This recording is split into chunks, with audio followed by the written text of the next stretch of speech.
Hello and welcome to another episode of Ebb and Flow.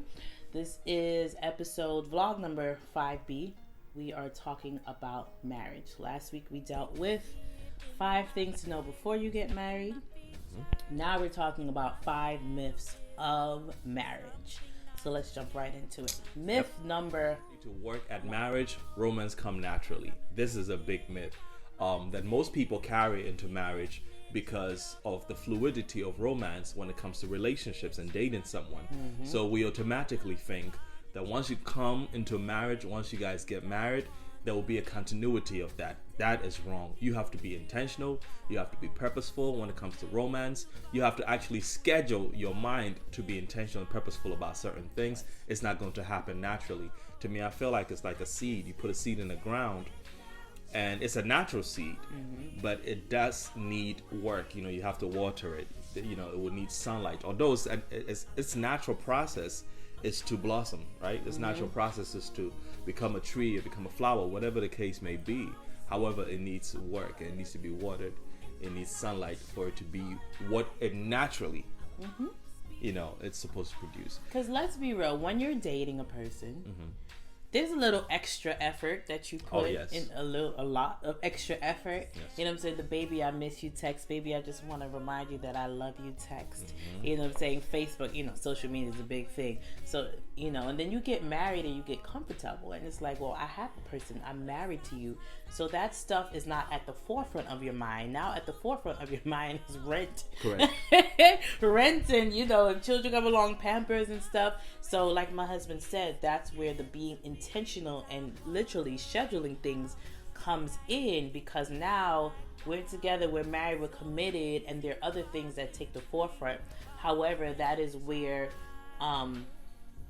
temptation can come in, because the wife is like, well, you haven't told me I was beautiful in quite some time, but JoJo at the job tells me I'm beautiful every day. I changed my hair, you didn't even notice. And the man is like, sis, I'm just trying to get to work to pay these bills. But so I think that word they use, like being intentional, is so important. Like remember that this is consistent work, consistent upkeep of your bodies, lady. Don't think that your husband will always be attracted to you no matter how you look. That's a lie. Let's be real. And men too, upkeep of your bodies.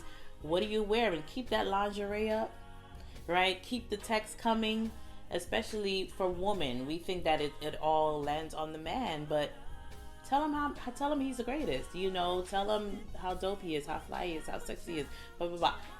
Over and over and over, consistent. 2, you never fight.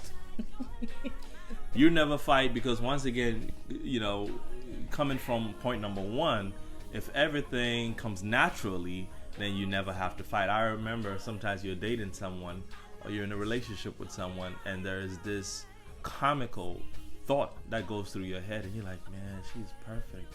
He's perfect. He's just so perfect. I'm trying to figure out what we're ever gonna fight about. Nothing, it's like, baby. Oh my goodness. It's like, I don't think so. I mean, it's been like months now. We're good, That is not going to happen. You will fight in a marriage. And, obviously there have been reports in certain marriages where there has been physical abuse. I'm actually not even talking about that, because if you're experiencing physical abuse, you need to seek help. Get out. Period. So that's not even what we are talking about. What we are talking about here is the domestic misunderstanding that takes place in the household. Unfortunately, it doesn't spill and goes out elsewhere. But the domestic misunderstanding that takes place in the household. Folks are like, I don't think. We're good. It's like, we're good. I'm telling you, dog, we're good. I've never met anybody like it. We never fight. It's been like 6 months into it, man. Everything is easy. I don't think it's a trick, though. So I don't think it's a trick, man. I think that's who she is, though. I'm serious. I'm sorry, bruv. It's not going to happen. No, bro. You will run into situations where you are going to be pushed to say things. You're going to push her to say things, and temptation to, furthermore bring aggravation will take place. So it's a myth. We're not talking about solutions. We're just talking about the myths. So and it totally makes sense, because you have to remember, when you're dating, you know, there's this mystical cloud around you all 24/7, you know, and you may get into little things here and there, but at the end of the day, I can go home and he can go home. Now, when you're married, whole nother level, because remember, you're bringing your habits and your lifestyle, you're meshing two totally different lifestyles together, so there are going to be disagreements. Myth number 3: your spouse completes you. That's it sounds, you know, sounds good. Yeah, it sounds good, but it's actually not even a good thing. The reason being is because I have to come complete. And what I mean by that is, I'm not saying that I have to be perfect, but the things that are highly notable in my life, that I believe that these things can be a major red flag once I get married, or it can potentially ruin the other person. These things I have to fix, or I have to allow myself to get help. You understand what I'm saying? So, you know, people say, you know, the whole thing about, you know, he or she completes your sentences. I mean, I can get it if it's like, it's not that serious. That part is not that serious. I'm just talking about, you know, going into a marriage thinking you are going to be completed by another human being. You know, going into a marriage thinking you're going to be completed by another human being. That does not work. I believe you go into it. Once again, you're not perfect. Nobody is perfect. We are striving for perfection. However, you're going into a marriage knowing that whatever baggages that you may have, that will not help complete who you are. You are traveling light. You know, you're going forth in marriage with an understanding of traveling light, and not looking forward for someone else to complete you, but actually looking forward to enjoying a fruitful companionship with two completed individuals. Correct. I didn't say two perfect individuals, two completed individuals who believe that I can't bring this into my marriage. I need to heal, or I need to open myself up for healing before I can go forth and be able to even help somebody else, or come together to complete individuals. So nobody completes you. You don't complete me, I don't complete you. It's something that we say that I think it's sort of had this romantic ethereal beauty, but it's not real. Complete. Exactly. That doesn't work. So you have to step into marriage knowing that you are full. And once again, I didn't say perfect. Word. And I mean, I like to look at things like math equations. If you have two broken pieces, who's helping who? You know what I'm saying? And if you have one strong and one weak, now the strong one is going to eventually get weak because they're carrying your burdens. So point blank, before you get into a marriage, make sure that you are ready mentally. And I think that the saying should not be your spouse completes you. Your spouse should enhance you, because you are two whole individuals who can function separately, efficiently, but when you are together, powerhouses. Myth number 4: marriage conflicts will only come from the behavior of your spouse. What he did or what he didn't do, what he said or what he didn't say. So that is incorrect, because conflicts can also arise from outside environments. What are we talking about outside environments? Your in-laws. If you don't draw boundaries with your in-laws, you will have your in-laws all in your marriage. Thank God I'm not married to like a mama's boy. Like, he absolutely loves and respects his mother, but he's not a mama's boy in that there's competition between between his mother and myself, and vice versa, you know? So in-laws in your business. Marriage conflicts can also come from children. We talked about before. How do you discipline your child? Maybe you think he's too soft or too harsh, and vice versa. What are some other like environmental things that marriage conflicts can arise from? I mean, from the aforementioned, definitely your in-laws and the children. But what we have mentioned regarding children is the disciplinarian factor. But that alone is not it. Sometimes the spouse, the woman or the man, can feel he or she is not getting attention because of the children. Oh, yes. And they won't want to say it. The reason they don't want to say it is, I mean, come on, how great of a parent are you going to be in their mind, right? To open your mouth to say, I feel like I'm getting attention. Oh, the kids are getting the attention. So they don't say it. But it's something that can really happen when their children, and the children are getting the attention. Once again, of course, you have to give them attention to raise them. But at the same time, sometimes the mother or the father can direct attention to the children, and the spouse is not getting attention. So that can also bring conflict. And this conflict is dangerous, and I'll tell you why it's dangerous. It's not going to be spoken about. Right. It's not going to be spoken about.